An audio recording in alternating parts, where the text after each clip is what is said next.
Hey everyone, and welcome to the channel. I'm Tom, and today we're going to be talking about what my reading plans are for the month of August. And I have quite the assortment of stuff down here that I plan on reading. Some of it is super short, some of it is rather long. And so let's go ahead and jump right into it. And the first thing that I'm going to be reading in August is actually something I'm carrying over from July, which was my original plan. So that is okay. But that would be Howling Dark, Book 2 of Suneater by Christopher Rocchio. Now, this is a series that I have known about for a really long time, but never read. I just kind of kept pushing it off. I bought the books, but just never read it. And now that the end of the series is coming very soon, I believe it is going to be in November, I want to be caught up, or as close to caught up as I can be for that series so that I can enjoy it with everybody else when it comes out. The hype around the series is probably at an all-time high. It seems like the momentum of the series is just like hitting a new pace every week. More and more people are reading it and kind of getting caught up and getting pulled into the hype of the series. And as somebody who really liked book one, I have only heard good things as the series goes on. So I'm very excited to continue on and get more and more into Hadrian's journey. If you don't know too much about Suneater, which I would be surprised at this point, it is basically a Star Wars inspired, Dune inspired sci-fi fantasy story following with Roman inspirations. There's definitely some Roman inspirations going on in here. And we follow Hadrian Marlowe, who tells you at the very beginning of the story that he is a genocidal maniac, basically, because he destroyed a sun, killing billions of creatures, right? People. And it's just a fascinating story, and I really like a lot of things about it. We're getting it from the story told from after the fact, just all kinds of stuff going on. So it is a series that I am definitely excited to try to get caught up. And like I said, that is going to be my goal for the rest of this year. You're going to see a lot of Christopher Rocchio from me here in the coming months because I do want to get caught up. But that is not going to be the only thing I'm reading. I'm not just going to turn into a Suneater channel, though it is tempting with how much I have enjoyed the series so far. But I have got to give a huge shout out to Ben from Books with Genghis Khan. This is a series that he has been trying to get me to read for a very long time. This is the book one of the Empire of Salt, Darien.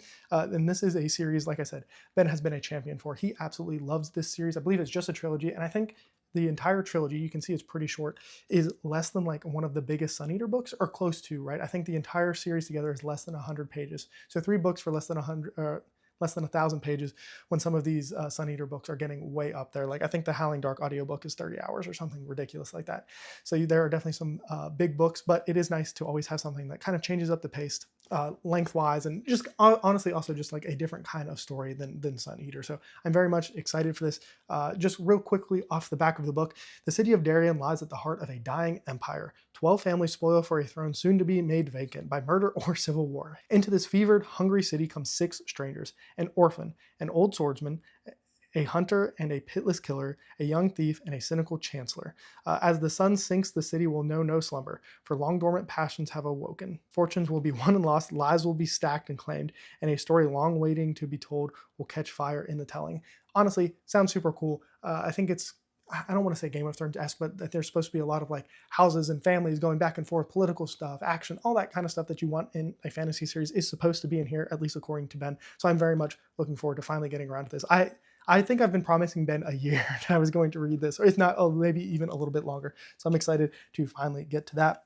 And then another shorter series, and this is actually, funny enough, another sci-fi fantasy story, and that is The Pilot by Will White. Will White, obviously, I think is pretty much best known for Cradle, but this is another series he has called The Last Horizon, and this is book 4 in it. This just came out in July, I believe, and so this was obviously something I was very excited to get to in the second half of the year. This is a series that I have very much enjoyed. It is a much more fun, light series than some of the other stuff.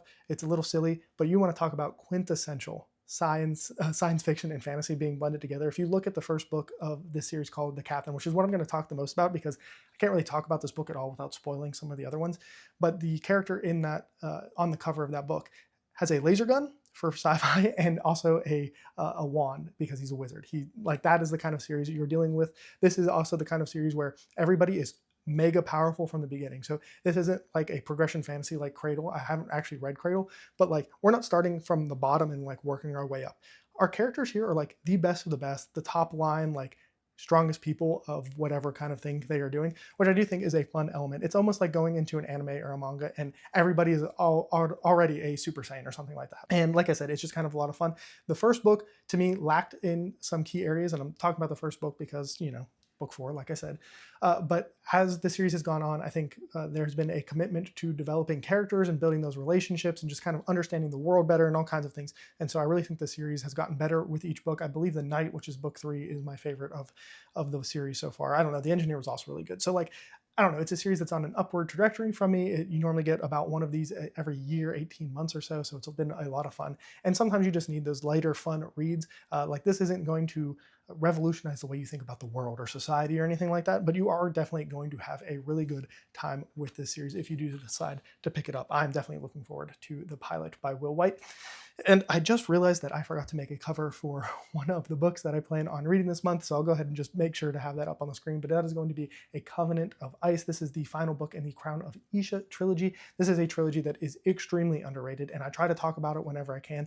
I think to just show you how underrated it was, at the time of me reading the first book, it had been out for a little while, and I was the first and only person to have rated it on Audible. Just to give you an idea, like this isn't something that everybody has read. So I do have a little bit of pride in that, maybe a little snobby saying that I found this hidden gem, because it is a superb series. They are very short. I think the first 2 books together are 300 pages, and I think maybe this last one is 150-ish pages. I can't remember exactly off the top of my head, but a super short trilogy that tells a very complete story, has great character depth and everything. This is one of those series that I point to when people talk about a series needing a lot of time to get you to be invested in characters and into the story, into the world. And I just point to this and say, look what she was able to do in 100 or so pages in the first book. I was committed to those characters. I felt for them. I loved the world. It was creative. The main themes, I talked about this story a little bit in themes, but for me, it really hits me in a way of like, you have these people who have been conquered, but they're still trying to keep their roots, right? And it's this real great blend of like modernization while still trying to hold on to the past, and just, how those worlds will collide. And there's a couple of different things that are explored throughout the series, but it is definitely very, very good. So it is definitely one that I recommend that you check out. And then after that, we are going to be returning to the world of Suneater with Christopher Rocchio. So I'm going to read the short story Queen Among Ashes. I was told that this is definitely one that you should read. I do plan on reading all of the short stories, so this isn't going to be anything new for me. I will say his short stories or novellas are like novel length, so they are definitely a little bit longer. But that means at the end of this month, I do plan on at least starting Demon in White. So I don't expect to finish Demon in White with everything else that I have planned. That feels like a lot. But like, if I can pull this into the next month, like I kind of am with Howling Dark, and towards the second half of the month, like get halfway through so I can still fit in a bunch of different things. That is kind of my general plan with Suneater until I catch up. And it is maybe one of those series that'll grab me, and I'll not rush through it, but I'll really want to get through it and kind of back to back some books. Now, I always say my TBRs are very much optimistic and tentative, because I can change my mind at any point. If I get a little burnout on Suneater, I'm not going to push through and keep trying to read it. I won't ruin a series like that for me. I'm definitely would much rather enjoy the series and take my time with it if that's what I feel like I need from the series. And just some other maybes. I would still like to get to some of Janny Wirt's short stories. That is still a plan for me. Those will be physical reads, so it just kind of depends on where I can fit those in and everything, because I do want to get to the next book in the main series at some point. And then my fiance really does want to read Iron Flame, so at some point I need to get back around to that. So maybe a Suneater, I need a little break from it, I'll hop onto Iron Flame. But man, Iron Flame is like a 30-hour long audiobook as well, so it is definitely a big commitment there. So we'll see. That is maybe a little sneak preview into the September TBR. But then just very quickly on the comics and manga front, I actually don't have really any plans to read much manga, except for the last chapter of Vinland Saga should be available to me sometime sooner than later. And so to get to read the end of that series that I've been reading for a long time, be caught up on for a long time, and just everything there, I think it would be that is definitely a chapter that needs to be read. But manga's definitely taking a back seat right now, because I have really been enjoying comic books. Specifically, I've been reading a lot of Superman.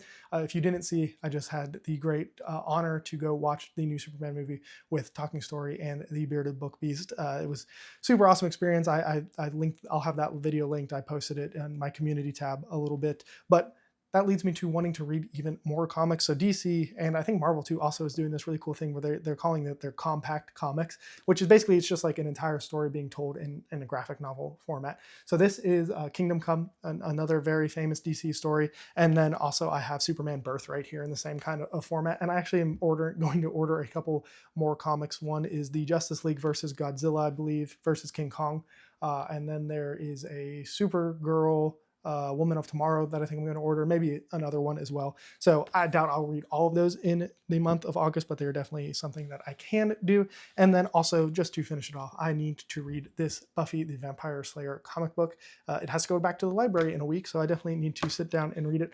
Big fan of Buffy the Vampire Slayer. It's a great fun series that I just really enjoyed, and this is kind of the continuation of it because it's still done by Josh Whedon. So that is my tentative reading plans. Like I say, anything can change. I could change my mind tomorrow after I post this video, and I would let you guys know in the weekly update. But if you are reading any of this stuff, definitely let me know down below in the comments. I think a lot of people are reading Suneater right now, kind of doing the same thing I am, trying to be caught up for November when the last book comes out.